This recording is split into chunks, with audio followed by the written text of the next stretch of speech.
Shelley Duplantiwi, and I will be your lecturer for paragraph-based writing. So in this course, you are expected to be able to write a paragraph. So you will explore structure of a good paragraph, and also you will write a good paragraph in certain genre. But in this very first meeting, I will not talk about good paragraph, but I will talk about common writing errors, so you can minimize the errors that you make when you are writing a text. So, please listen to the materials. I will talk about writing errors. Why do we need to learn about writing errors? It is because as an English learner in which English is not our first language, it is very common for us to make errors when we are writing a text. Therefore, by knowing these errors, we can minimize the errors that we make in our writing. And what are the common writing errors that we usually make? They are confusing words, subject verb agreement, modification, parallel structure, tenses, the use of pronouns, sentence fragment, and punctuation. For the first common writing errors, we will start from confusing words. So why are words confusing? It is because the similar spelling and similar pronunciation which make us misuse the words. And the examples of the confusing words are effect, lie and lay, good and well, accept and accept, and etc. So let's discuss some confusing words in detail. The first one is effect and effect. Effect and effect are different words, but almost similar in meaning. They have different functions. Affect functions as a verb, while effect functions as a noun. Let's take a look at the sentences. Smoking affects your health. Affect here functions as a verb, or we can say in bahasa Indonesia, mempengaruhi. And then the effect of smoking is lung cancer. Effect here functions as a noun, or we can say in bahasa Indonesia, pengaruh. And then next, lie and lay. These words are also confusing. The difference of these words is in the way you use it. When you want to use lie, you don't need an object. While when you want to use lay, you need an object. For examples, after work, I want to lie down for a while. So you do not need an object after the word lie. And then Mr. Smith asked the students to lay their workbook on his desk after class. Here you need to put object after the word lay. And what makes it more confusing is the past verb or verb 2 of these words. Verb 2 of lie is lay, and verb 2 of lay is late. So please be careful when you want to use these two words. And then next is stationery and stationery. These words are similar in pronunciation, but they are different in spelling, only different in one letter.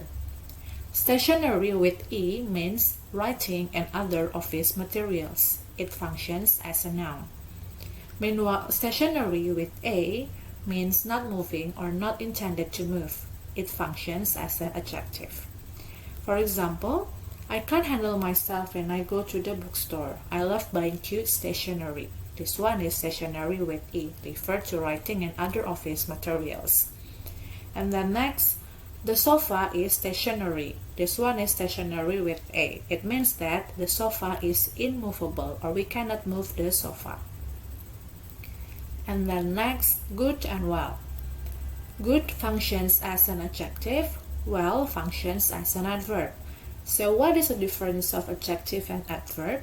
Adjective modifies or explains a noun, while adverb modifies or explains a verb. Let's see the examples. She already did a good performance. How was the performance? The performance was good. So the word good explains or modifies the performance. And then next, she did the performance very well. How did she do the performance? She did it very well. The word well here modifies or explains the verb did. And then it apostrophe s, and then it's without apostrophe, and it's and with apostrophe. It apostrophe s is abbreviation of it is, and it's without apostrophe is a possessive pronoun. and its end with apostrophe is not a word. So for example, it apostrophe s raining. In other words, it is raining. And then the dog always wags its tail when the owner goes home. Whose tail is it? It is the dog's tail. That's why you put it's without apostrophe in the sentence. So be careful when you want to use it apostrophe s and it's without apostrophe, because sometimes we forget when we would like to say it is and we want to make it brief as it's, we sometimes forget the apostrophe. So be careful. And then next is every day without space and every space day. Every day without space means ordinary or typical, and it functions as an adjective. And then every space day means each single day. For examples, these are my everyday breakfast. So in other words, it means these are my typical breakfast. And then next, I eat bread and egg for breakfast every day. Every day, every space day that explain the time of eating bread and egg. And then next, a space lot, and then a lot without space, double L, and a lot without space, one L. How you pronounce these words are also similar. A space lot is an informal way to say many, and then a lot without space, double L, is a verb, which means give or apportion something to someone. Meanwhile, a lot without space, one L, is not a word. If you put it in a sentence, the examples are: a lot of visitors come to the park every weekend. Here we use a space lot because it is a quantifier and means many. And then the second sentence, I have allotted 2 hours every day to do a research.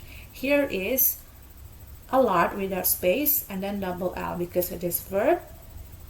That means give or apportion something to someone. And actually, there are still many other confusing words. And you can search for more confusing words and try to find the differences of the words and how to use it in a sentence.